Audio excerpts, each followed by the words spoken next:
Bonjour, nous sommes le lundi de Pentecôte, donc qui est un jour férié en France, mais ne l'est pas en Russie. Donc vous nous voyez aujourd'hui, et j'imagine que vous n'allez pas être forcément très nombreux à nous parler, enfin à nous regarder, pardon, euh, aujourd'hui, parce que vous devez vous reposer quelque part en province, dans les régions où voilà ce que l'on fait. Vous êtes parti en week-end, j'imagine, surtout qu'il fait assez beau en France, donc profitez-en bien.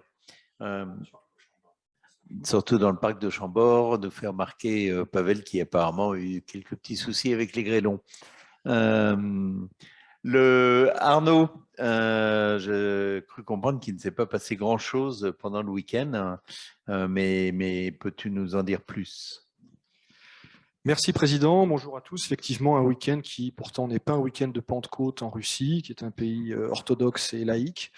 Mais malgré ça, une actualité effectivement assez limitée.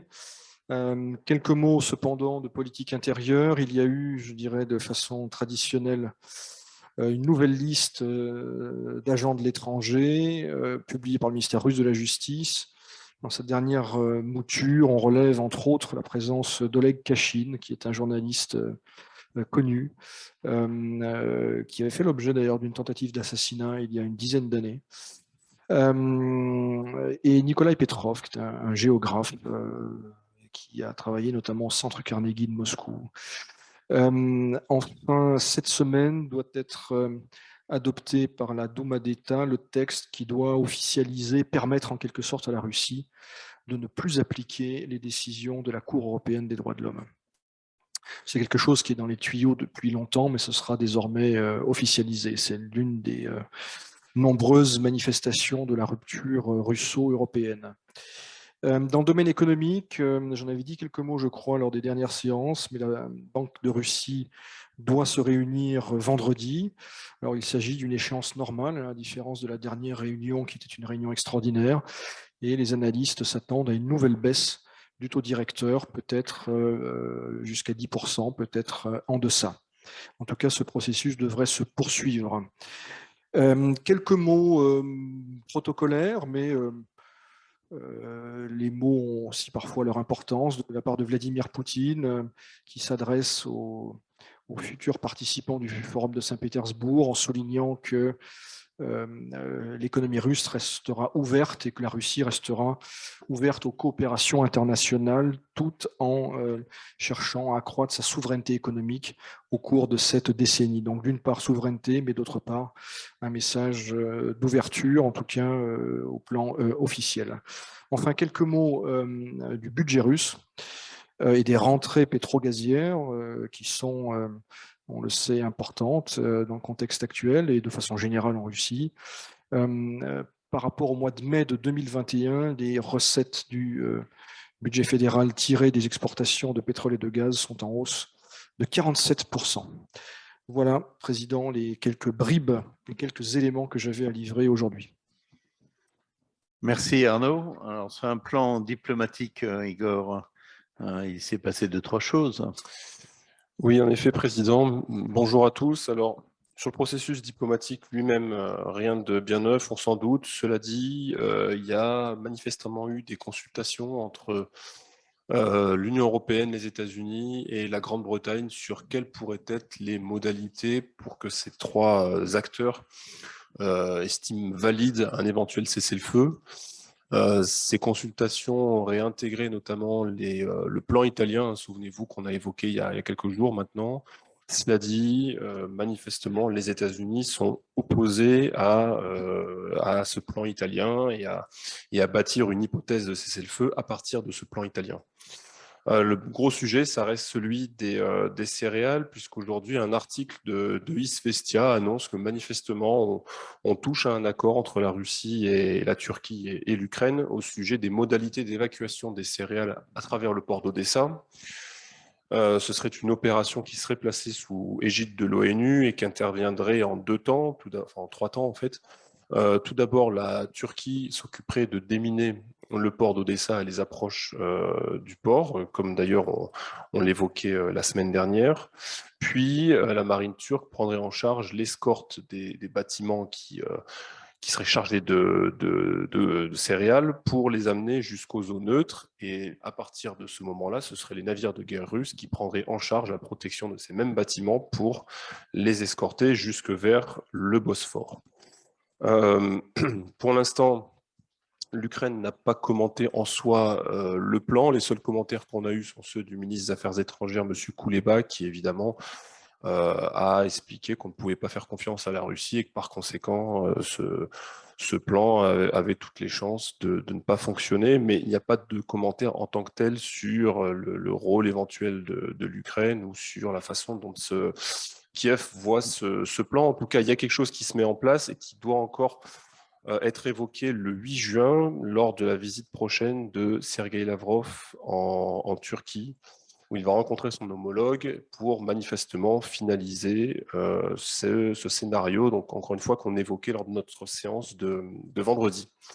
Monsieur Lavrov, justement, qui devait se rendre en Serbie pour rencontrer le président Vučić et qui n'a pu aujourd'hui réaliser ce déplacement puisque 3 États ont fermé leur espace aérien au vol officiel du ministre russe, la Macédoine du Nord, la Bulgarie et le Monténégro, ce qui a empêché le ministre de se rendre à Belgrade pour sa rencontre officielle. M.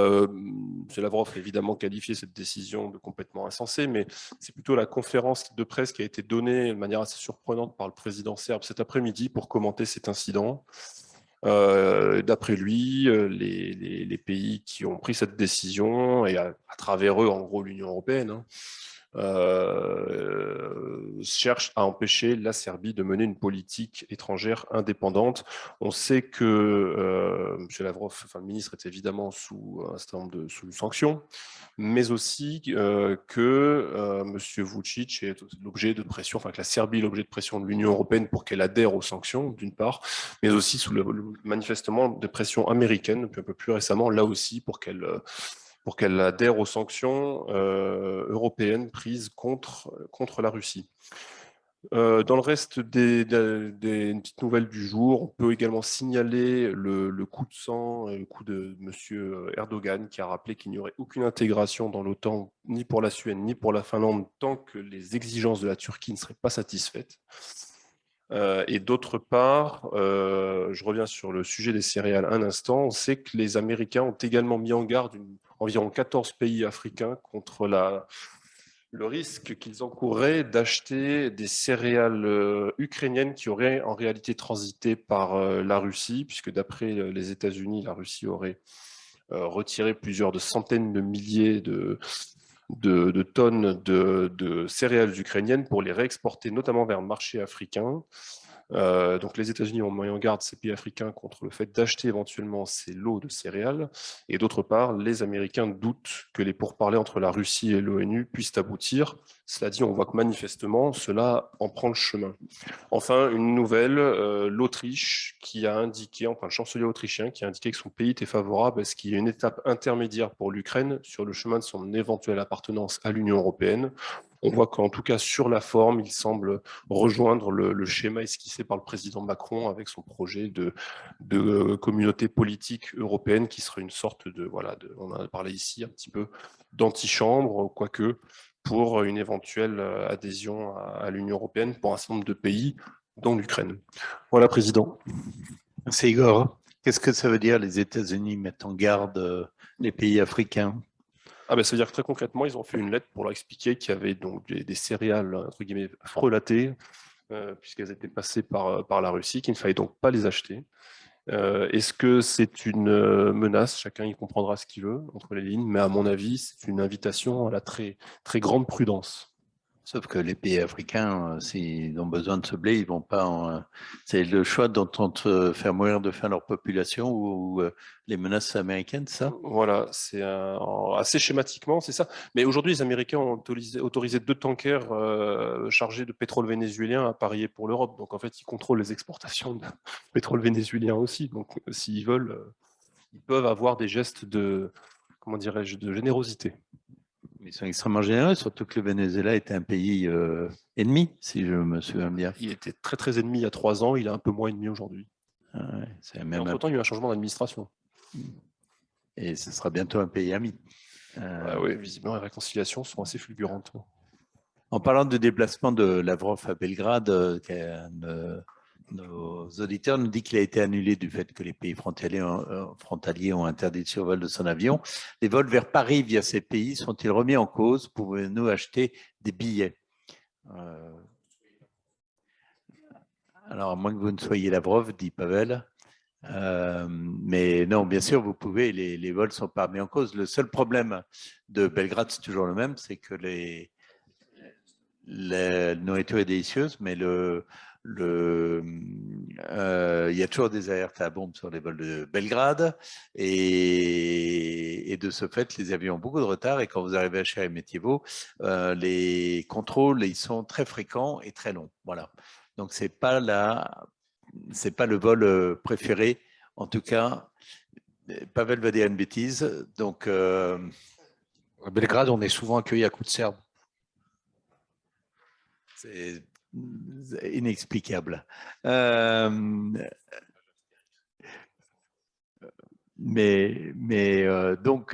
oui, vous pouvez toujours passer par Belgrade, mais c'est pas c'est le plus direct, mais c'est vraiment pas notre solution favorite parce que c'est souvent la plus embêtante. L'Arménie est un choix qu'on conseille, effectivement, Pavel. On nous dit aussi, merci Arnaud de nous avoir recommandé le grand échiquier de Brzezinski, tout simplement passionnant et de bonne lecture pour comprendre ce qui se passe actuellement. Alors Arnaud vous l'a conseillé, je le conseille à tout le monde aussi en permanence. C'est ce qui vous permet de comprendre, c'est la clé de compréhension pour savoir pourquoi les États-Unis tiennent tant à l'Ukraine. Et pourquoi ça explique la révolution orange, ça explique beaucoup de choses, mais l'Ukraine que les Américains ne savent pas situer sur une carte du monde, et pourtant, bon, les diplomates américains le savent bien évidemment, est un pays clé et c'est très bien expliqué dans le grand échiquier de Brzezinski. Citer le nom de l'auteur à son libraire. Voilà, Pavel est réveillé. Merci Pavel. Pouvez-vous nous parler du référendum au Kazakhstan, un impact sur les relations avec la Russie? Alors, c'est un référendum sur les institutions qui avait été annoncé fin janvier après le retour au calme, lui-même consécutif à des émeutes que certains ont qualifié de tentative de coup d'État. On se souvient qu'il y a eu une intervention militaire russe à la demande des autorités d'Astana à l'époque, début janvier. Ça va plutôt, l'enjeu, il est plutôt interne, me semble-t-il. En gros, il s'agit de passer du Kazakhstan de Nazarbayev à un Kazakhstan post-Nazarbayev. En réalité, c'est ça, je pense, l'enjeu, avec un rééquilibrage institutionnel, quelques interdictions faites, par exemple, aux parents du président d'occuper des postes. Bon, c'est des dispositions qui sont plutôt populaires, d'ailleurs, au Kazakhstan. Est-ce que ça peut avoir un impact sur la relation avec la Russie, puisque c'est la deuxième partie de la question? Pas la question institutionnelle en tant que telle. Par contre, on en a parlé, je crois, la dernière fois, les évolutions sociétales au Kazakhstan, la montée, là aussi, d'un sentiment national, souvent d'ailleurs anti-russe. Voilà les facteurs à suivre, mais ce ne sont pas des facteurs de court terme, et ce n'est pas lié à la tenue du référendum hier. Mais la tenue d'un référendum en soi est intéressante. Un référendum qui s'est déroulé, semble-t-il, dans des conditions assez acceptables. Autre question, Kiev fustige les appels de Macron à ne pas humilier la Russie. Quel est le sentiment de chacun d'entre vous? Nous n'avons aucun sentiment, ni état d'âme. Je pense que c'est ça ce qui nous caractérise tous ici présents. Non, ce qu'on peut dire, c'est que, de façon un peu plus sérieuse, c'est que effectivement, il y a une escalade verbale, en tout cas, alors pas au niveau présidentiel, mais le ministre ukrainien des Affaires étrangères est monté au créneau. Il y a eu des déclarations extrêmement déplaisantes à l'égard de la France, qui ne sont pas sans rappeler dans le ton et les modalités, les déclarations faites, par exemple, par l'ambassadeur ukrainien à Berlin. On sait que l'Ukraine continue à culpabiliser l'Allemagne, qui n'envoie pas assez d'armes, qui n'envoie pas de chars, etc., etc. Et tout ça pour discréditer la France et l'Allemagne, qui sont des pays qui souhaitent une issue diplomatique et non pas la guerre jusqu'au bout. Et de ce point de vue-là, c'est évidemment très sérieux. C'est très sérieux pour tout le monde. Donc, on peut penser ce qu'on veut des propos du président. Peut-être que le terme d'humiliation n'est pas très approprié, y compris du point de vue russe d'ailleurs. Hein. Les Russes qui pensent l'emporter militairement dans les semaines qui viennent, à tort ou à raison.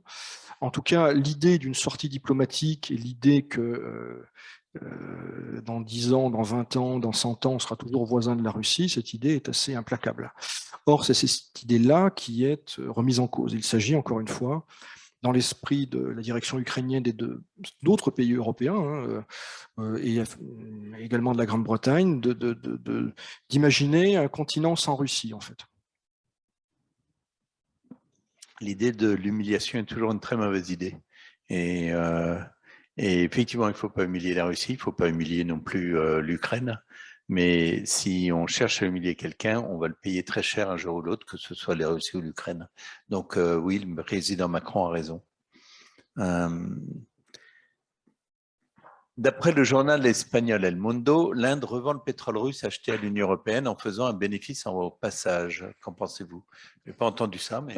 si l'Inde achète du brut, elle le raffine et une partie revient vers l'Union européenne. Donc c'est du brut raffiné. Voilà. Donc il y a une... Et ce n'est plus du pétrole russe. Non, c'est plus du pétrole russe, il a été raffiné. Donc c'est pas une revente directe des cargaisons. S'il a été raffiné, il n'y a rien à dire. Alors, une question pour le vice-président Chenesso. Bonjour, est-ce que le passage de frontière Finlande-Russie en autobus est possible dans les deux sens pour les Français VKS avec conjoint russe et pour les Russes avec visa Schengen? Alors oui, VKS, il faut être sur la fameuse liste. Toujours pareil. De quelle liste? Il faut que tu expliques. Alors, il y a donc, enfin, il faut une autorisation pour les VKS du ministère de tutelle, me semble-t-il, pour franchir les frontières terrestres. C'est-à-dire ce qu'on avait en place pendant le Covid. Ce qui a été exactement en place pendant le Covid, qui est maintenu pour les frontières terrestres, qui n'est pas maintenu pour les frontières aériennes, enfin, si vous arrivez en avion. Donc, le conseil, c'est plutôt de prendre l'avion, même si c'est compliqué.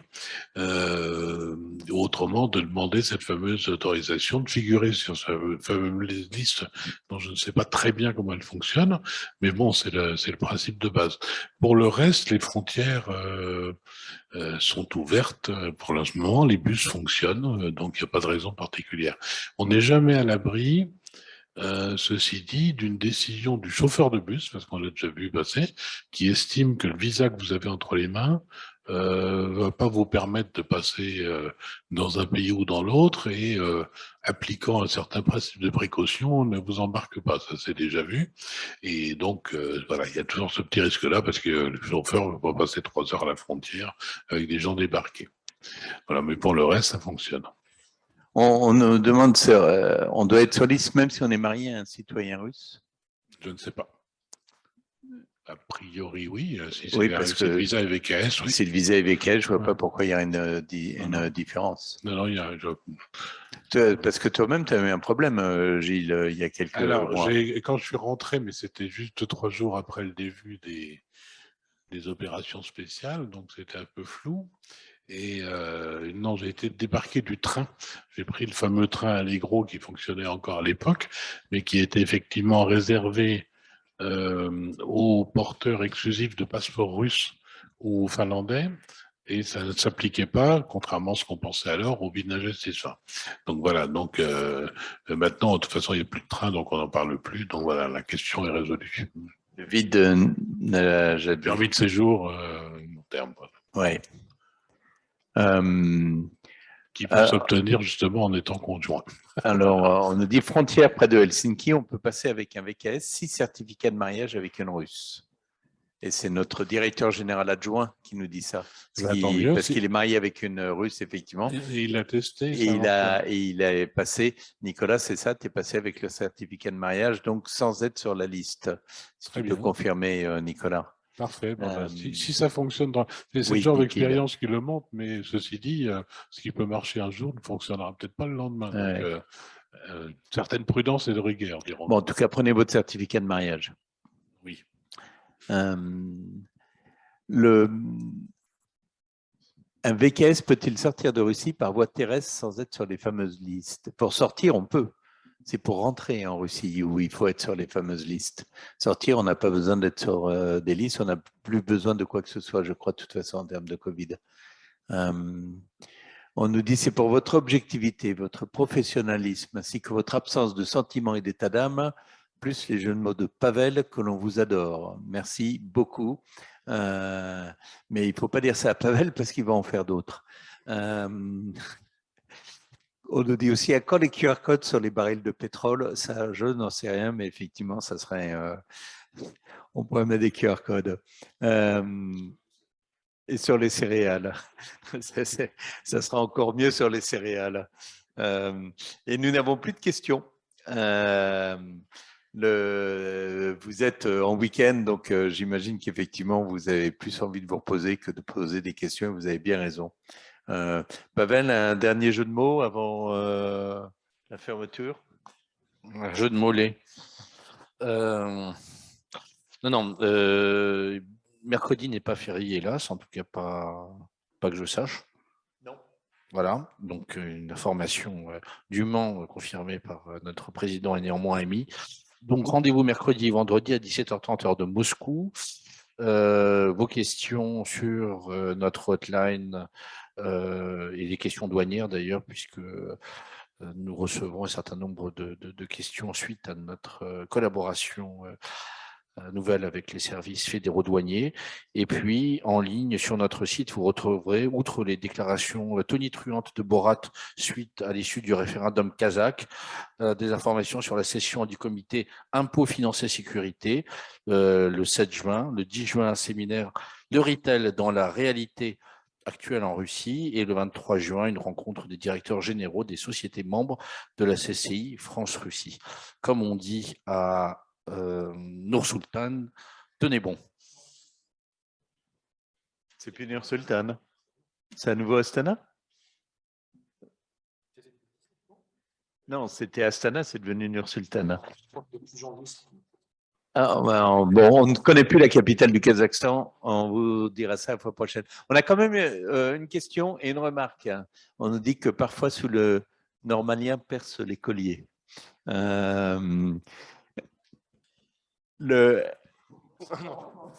Certains ont encore une âme d'enfant dans ce Mordor. Non, une dernière question. Que pensez-vous de la décision des pays de l'OPEP d'augmenter les productions de pétrole? Je crois qu'on en avait parlé vendredi dernier. C'est une révision cyclique des quotas de production, donc ça rentre dans le cas, ça n'a rien d'extraordinaire en termes de timing. Je ne crois pas que le fait qu'ils aient rehaussé la production soit sensationnel non plus. Parce qu'il y a toujours d'énormes tensions sur le marché, parce que dès lors que vous mettez de l'entrave sur un exportateur comme la Russie, qui n'est pas un petit exportateur, fatalement, ça crée des tensions sur le marché. Donc ça donne un petit peu d'air. Et je note que ça doit devancer la visite prochaine de M. Biden en Arabie Saoudite, sur lesquelles, à mon avis, les Américains misent beaucoup pour envoyer encore plus de pétrole sur le marché, mais dont on doute qu'elles produisent de grands effets en termes de barils supplémentaires mis sur le marché. Donc, à mon avis, ça ne change pas fondamentalement le problème. Non. Il faudrait détailler l'OPEP. Ouais. Eh bien, merci à tous. La CCI France-Russie reste à vos côtés. Passez une bonne fin de week-end et à mercredi. Au revoir. À mercredi, au revoir. Tenez bon.